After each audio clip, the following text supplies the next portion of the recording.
Hello, everybody. I hope you all are doing well. Welcome back to the Great Ace Attorney Chronicles. Let's pick up where we left off.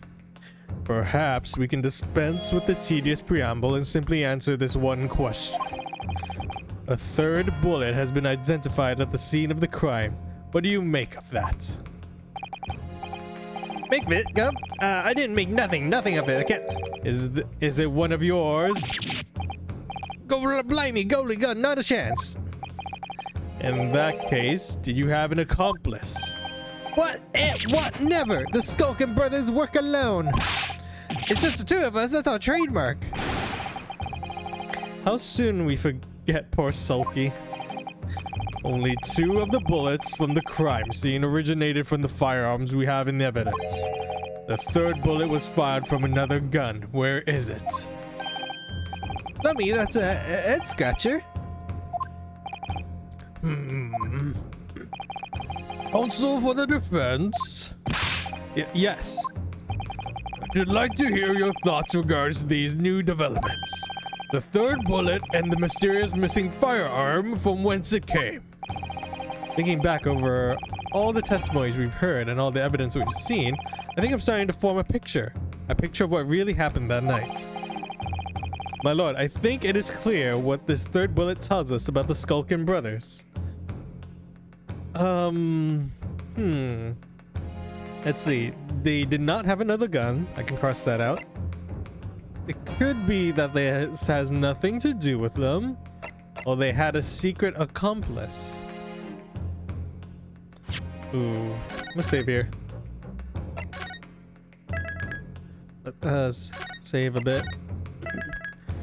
Because I don't remember how many lives I have. I never explained this before. It takes more time loading back in than it is just reload the save. I don't know. Would they have an accomplice? Because I know for a fact that it is this guy's involved somehow. But I don't see how he would be their accomplice. Let's just say it had nothing to do with them. Let's see the most obvious one. I believe it has nothing to do with them. Eh? Yeah, Nash. Yeah, that's right. Yeah, nothing to do with us, Gov. We've established that 1 bullet was fired from each of the 2 guns already known to the courts. The logical conclusion, therefore, is that on the night in question at Mr. Windowink's pawnbrokery, there was another person present in possession of a 3rd firearm. Whilst the brothers may have had nothing to do with the 3rd gun or the bullet fired from it, it's inconceivable that they had nothing to do with the 3rd man. Yes, the brothers were working with an accomplice who was carrying a gun. Were there multiple right answers? I feel like if I chose the top and bottom, I could have been all right. An accomplice, you say? Pigswell. These protracted proceedings have already forced us to endure 2 summation examinations. Yet, in all that time, there has been not a murmur of a 3rd man. If this apparently wraith-like being exists, the court must be shown hard evidence. Without it, this fantasy will be crushed. No, I have exactly the evidence. The prosecution demands answers on 2 counts. Firstly, proof. Evidence that this accomplice was ever at the scene of the crime. And secondly, the identity of this spurious character. Skulkins are lying, I know that. But how can I ascertain the identity of the persons they're hiding? Well, counsel? I'm supposed to prove the existence of this accomplice and reveal the person's identity, even. In response to the prosecution's demands, my lord, the defense is ready to present. I'm pretty sure I'm ready. The defense is ready. I believe I can provide all the answers the prosecution demands. So, my Nipponese friend, despite the swimming eyes, you seem to think you have something to say. This promises to be interesting. I have to push forward now. There's no other option. I need to use every single piece of evidence available to me if it will make a difference. In that case, counsel, I would like you to present the evidence without delay. On the night in question, in the moments leading up to the death of the victim, what proof have you that there was a third intruder present at the scene? Okay, there are two different things I can give. Oh wait, no, I can just show the blood, right? It has everything I need. Yes, it has everything I need. Take that! The evidence is right here in this portfolio. By Jove, that portfolio again, is it? Do you expect the court to rifle through your papers itself? Be more specific.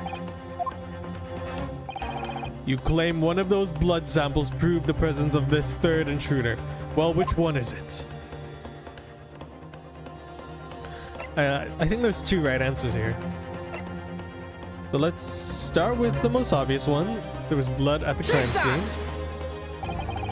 What am I looking at here? There appears to be some green paint or such like around the bullet hole in the middle of the calendar. That's a blood stain, my lord. A blood stain? Green blood. Curious, even for you. Is the court to understand that the intruder was some unhuman creature? It's something developed by Herlock Sherms. By the great detective. New invention. Stop. Not yet appeared in stories. Stop. It's this, you see. It doesn't have a name yet. This fogger sprays a chemical that reacts with the different elements in people's blood to change its color. Different elements of people's blood? Yes. Everyone's blood is slightly different, you see, because it's made up of different elements. So by seeing what color it changes to, you can tell in a flash whose blood it is. Oh, that brings a whole new extra dimension to looking at blood. Talk of blood in courtroom. Stop. Very exciting. Stop. Those two are really into it. And as an example, this one shows the blood of the victim, Mr. Winterbanks. Oh, striking blue. Yes, so you see the green color of this blood stain on the calendar shows that somebody else was shot in the main part of the shop. No, no fire in there, young man. Could be from some unrelated incident, couldn't it? No, it's not unrelated. The date showing on the calendar is the date on which Mr. Winterbanks was killed. By golly. Therefore, we can assume that whoever shot was shot on the same day. And whose blood is it? Well, the Skulkin brothers in the stand don't appear to be suffering from any gunshot injuries. Which means it must be the blood of somebody else. The third intruder, in fact. Objection! Whose identity the court is waiting to hear. You can't delay this any longer, my learned friend. Who is the alleged third intruder? Take that!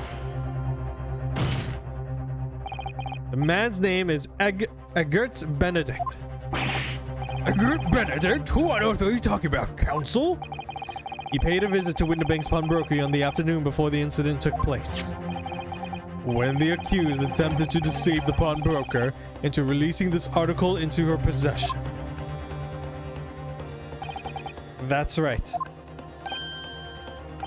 The man identified by the defense, Mr. Egbert Benedict, then attempted to take an article from the defendant by force.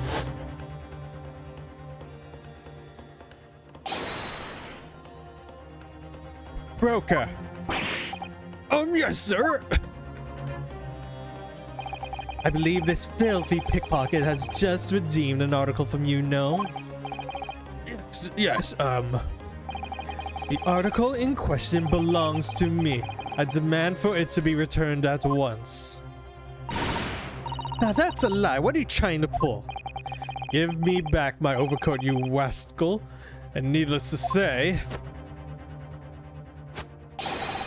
any music box discs too. Inspector Gregson was there at the time and can attest to what happened.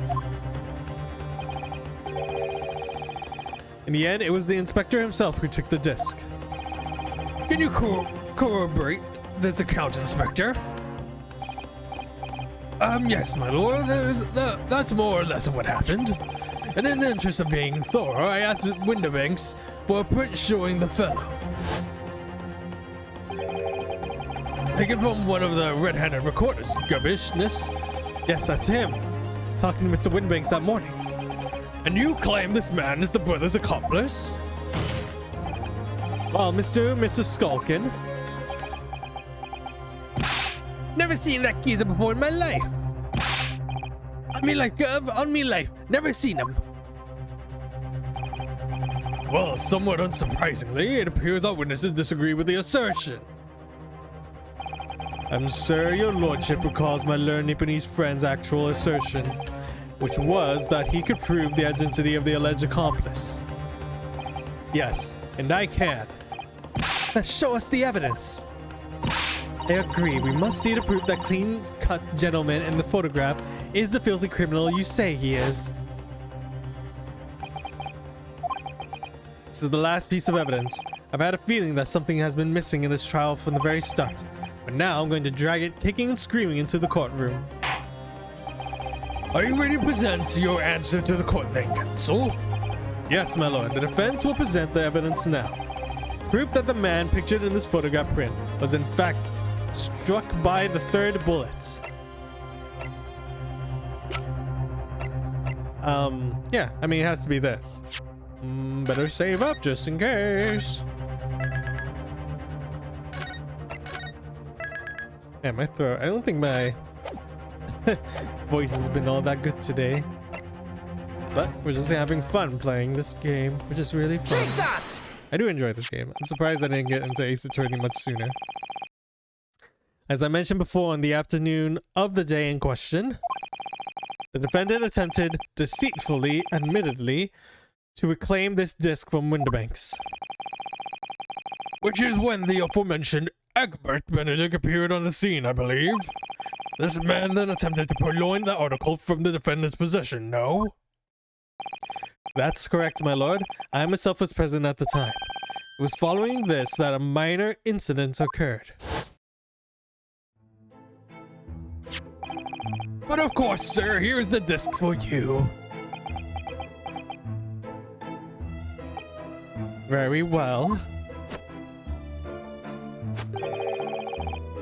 And I shall bid you farewell. Say goodbye to your style. Wait a minute, that disc is mine. What do you think you're doing, you little tramp? You've drawn blood, you filthy animal. Being a music box disc, it has countless small but sharp metal protrusions over its surface. Those protrusions cause Mr. Bennett's finger to bleed, and the resulting smear of blood is still visible on the disc now. Goodness, a blood stain, is it? My assistant and I have just analyzed the blood stain here in this very courtroom, using my trusty fogger gun. Yes, and we added the results to this portfolio. I say, it's green. It's exactly the same color as the blood around the calendar. I'm trying to remember what number each person was on the jury. The evidence is conclusive.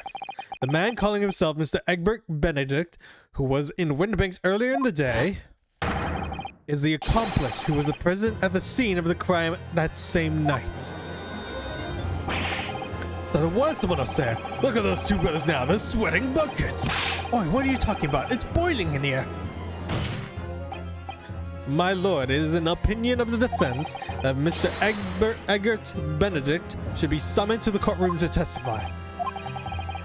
We certainly see that we can ill afford to ignore this gentleman's apparent presence. Objection! This has gone long enough. This flagrant ignorance of the mechanics of law. Sherlock Sholmes, you say? Yes, I've heard the name. The protagonist in a series of short stories for the vulgar classes. A god of detection of some sort. And now you employ chemical substances devised by this fantastical persona in the highest court in the land? Do you expect us to take you seriously? The samples made by this plaything are not fit to be called evidence. So the bloodstains turned a shade of green. What of it? Here's to you successfully proving that no other blood in the world would turn the same color. Well. And pray do not even think of suggesting that we should take Mr. Sholm's word for it. Is he right? Is Mr. Sholm's concoction a load of rubbish? I don't know. I mean, is he a great detective? What are you talking about? We can't let him get away. I knew it would come to this. Of course, Mr. Sholm's invention isn't going to be recognized by any official body. But what other choice did I have? I'm just remembering what Father Christmas over there said before about how he was temporarily suspending the summation examination. In other words, the examination isn't over yet, is it? Good grief. What did you just say, young girl? In the summation examination, the decision as to whether or not the trial continues is in the hands of the 6 jurors, isn't it?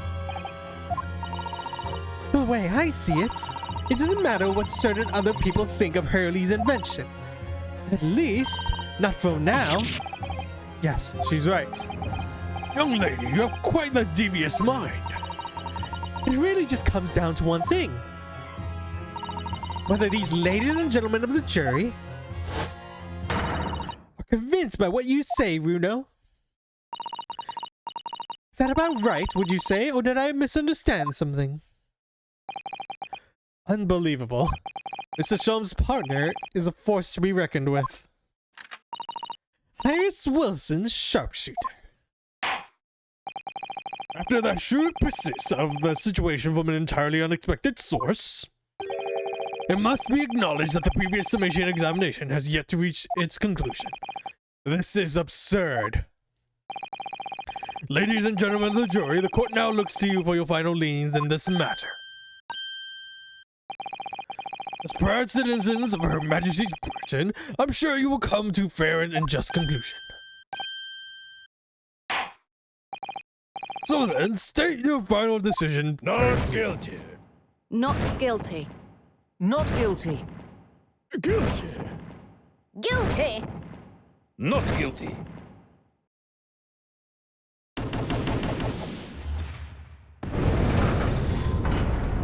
Wow, a couple people seem convinced that they're guilty. 2 called guilty and 4 not guilty. Such is the outcome of the summation examination. Objection! My lord, with all due respect, this is an outrage. The prosecution refuses to accept this decision. On what grounds? If these jurors are persuaded by some half-baked concoction devised by a pretender to real police work, then there are no ignorants to be trusted with the judgment of anyone's guilt. I'm sorry, Lord Van Zeeks, but the outcome of the summation examination cannot be ignored. This trial will continue.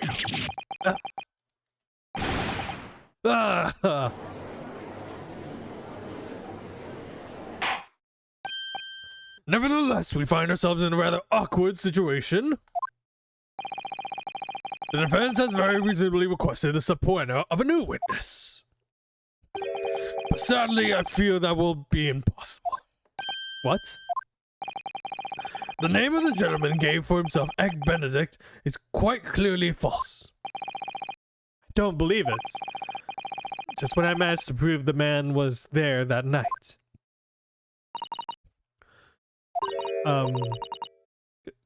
Could I say something?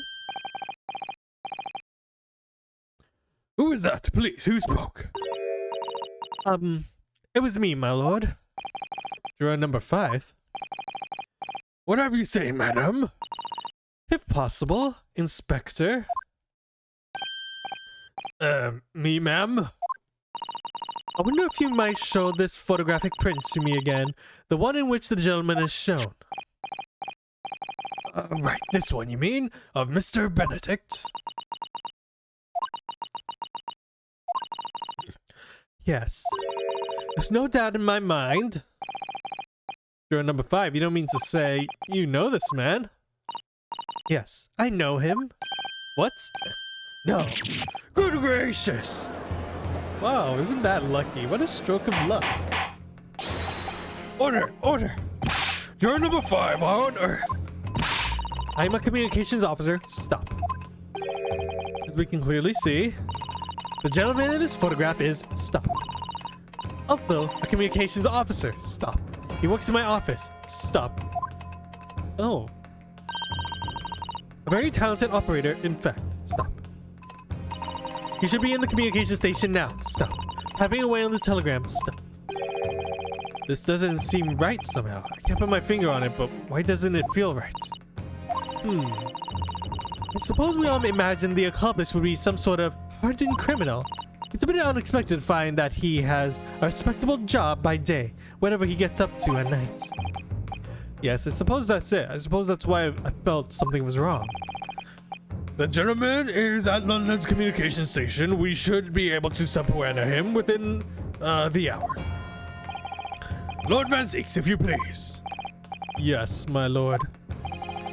Make the necessary arrangements with all haste. As your lordship bids. The court will recess for 1 hour. When the new witness arrives, we shall reconvene to hear the gentleman's testimony. Inspector Gregson? Yes, my lord. I'd like to hear from you specifically about the events of the pawnbrokery on the day in question. Come to my chambers during recess. Yes, sir, my lord. Very well, court is adjourned until 1:40 p.m. Oh, what a weird, strange coincidence that apparently everyone in the jury is somehow related to this case. Well, we're gonna stop this part here, so thank you all so much for watching. Remember to like, comment, share, subscribe, and until then, I will see you all later. Goodbye.